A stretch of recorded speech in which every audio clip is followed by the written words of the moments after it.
Hello বন্ধুরা, তোমরা সবাই কেমন আছো? আশা করি খুব ভালো আছো, আর আমিও খুব ভালো আছি। তো আজকে যাচ্ছিলাম আমি, আমার বোন, আমার মেয়ে বহরমপুরে। তো দেখো, এদিকে কিন্তু আমার বড় চলে এসেছে। তো বাসে উঠে কিন্তু প্রচুর ঘুমিয়ে গিয়েছে। তো আমরা যাচ্ছি বহরমপুরে, গঙ্গায় স্নান করতে যাব।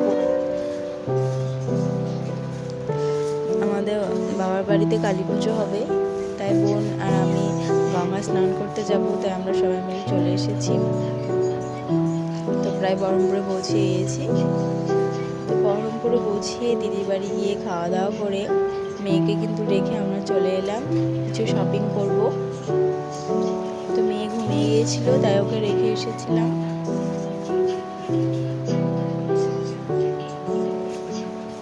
মেয়ের জন্য কিছু জামা নেওয়ার ছিল, তার এদিকে দেখো মোমো খেয়ে নিলাম। তারপর আবার চলে এলাম কিছু শপিং করতে।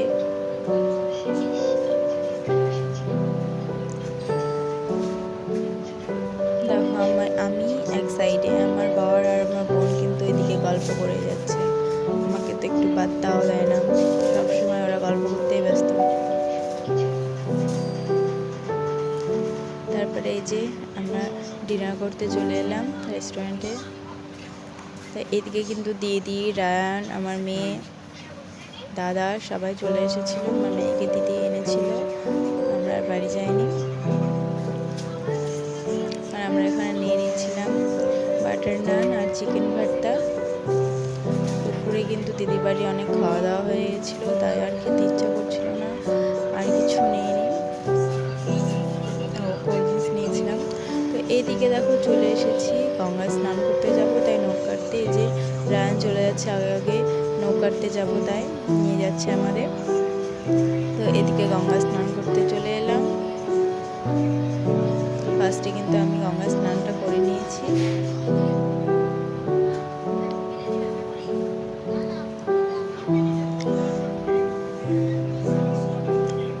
তো গঙ্গার জলটা কিন্তু খুব সুন্দর ছিল, একদম পরিষ্কার ছিল, আর খুব ঠান্ডা জল, ভালো লাগলো স্নান করতে। এদিকে বোনও স্নান করে নিয়েছে। এই যে আমার মেয়েও চলে এসেছে, ওকে ভাবলাম আনবো না, তো কান্না করছিল, তো এনেছি। দেখো স্নান করবে ও এখন। কিন্তু বাড়িতে স্নান করতে একটু কাঁদে না, তো এখানে জলটা খুব ঠান্ডা ছিল, তাই ও কান্না করছিল। তো স্নান টান করে আমরা বেরিয়ে পড়েছি, এখন বাড়ি চলে যাব।